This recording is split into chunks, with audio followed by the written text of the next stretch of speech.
എല്ലാവർക്കും നമസ്കാരം. ഇന്നത്തെ വീഡിയോയിൽ ഞാൻ ഇവിടെ കാണിച്ചിരുന്നത് ഫോണ് സാംസങ്ങിൻ്റെ ഏതൊരു ഫോണും ഇതുപോലെ ഗാലക്സി സാംസങ് എന്ന് കാണിച്ചാണ് ഇങ്ങനെ സ്റ്റെക്കായി നിൽക്കുകയാണെന്നുണ്ടെങ്കിൽ അതിനുള്ളൊരു സൊല്യൂഷനാണ്. അതിന് സൊല്യൂഷൻ എന്ന് പറയുമ്പോൾ എല്ലാവരും സാധാരണ ചെയ്യണത് ഇങ്ങനെ സൈഡ് ബട്ടണൊക്കെ നക്കി പിടിച്ചിട്ട് ഫോർമാറ്റ് ചെയ്യുന്ന രീതിയാണ്. പക്ഷേ ഫോർമാറ്റ് ഈ ഫോണിനുള്ള ഒരു പ്രശ്നം എന്ന് കാണിച്ചാൽ ഞാൻ ആദ്യം കാണിച്ചു തരാം. എന്താണുള്ള പ്രശ്നം എന്ന് ആദ്യം കാണിച്ചു തരാൻ മനസ്സിലാക്കിയാണ്. ഇത് ഇങ്ങനെ നിൽക്കുകയുള്ളൂ ഈ ഫോണ്, അത് ഫോൺ ഓണാണല്ല. ഇനി നമുക്ക് സാധാരണ ഇതൊന്ന് ഫോർമാറ്റ് ചെയ്യാമെന്ന് കരുതി കഴിഞ്ഞാൽ സൈഡ് ബട്ടണും പവർ ബട്ടണും നെക്കി പിടിച്ചാണല്ലോ ഫോർമാറ്റ് ചെയ്യാൻ. ഇങ്ങനെ നെക്കി പിടിച്ച് കഴിഞ്ഞാലും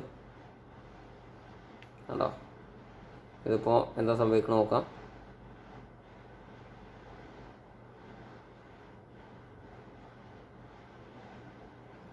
ഇത് ഫോൺ ഓൺ ആകുകയാണ് ചെയ്യുന്നത്, അതായത് റിക്കവറി മോഡിലേക്ക് ഇത് മറിയണില്ല.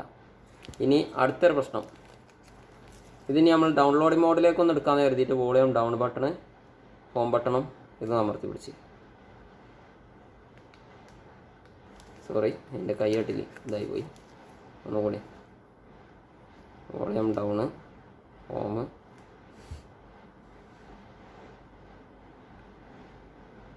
ഓക്കെ.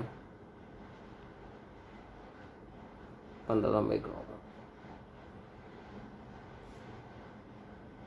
ഡൗൺലോഡിംഗ് മോഡും കിട്ടുന്നില്ല. അപ്പോൾ ഇനി ഇതിനുള്ള ഒരു സൊല്യൂഷനായി ഞാൻ കാണിച്ചിട്ടുണ്ട്. വളരെ സിമ്പിളായിട്ട് തന്നെ ഇത് നമുക്ക് ചെയ്യാം. ആദ്യം ഫോണിൻ്റെ ബാറ്ററി വെച്ചേക്കുക, എന്നിട്ട് ഈ ഒരു സാധനം ഉണ്ട്, എന്താ ഈ ഒരു സാധനം അങ്ങനെ കുത്തി കൊടുക്കുക, ഓക്കെ. എന്നിട്ട് ബാറ്ററി ഇടുക, ഉണ്ടല്ലേ, ഇത്ര ഫോണേ ഉള്ളൂ. അപ്പോൾ ഇനി നമുക്ക് സോഫ്റ്റ്വെയർ ചെയ്താൽ മതി. സോഫ്റ്റ്വെയർ ചെയ്യണ വീഡിയോ എൻ്റെ ഈ ചാനലിൽ തന്നെ ഉണ്ട്, നിങ്ങൾ നോക്കിയാൽ മനസ്സിലാവും. ഓക്കെ, J5 സോഫ്റ്റ്വെയർ ഡൗൺലോഡ് ചെയ്തിട്ട് സോഫ്റ്റ്വെയർ ചെയ്താൽ മതി. എന്താ സംശയം ഉണ്ടെങ്കിൽ കമൻറ്റ് ചെയ്താൽ വീഡിയോ ലിങ്ക് ഇട്ട് തരും.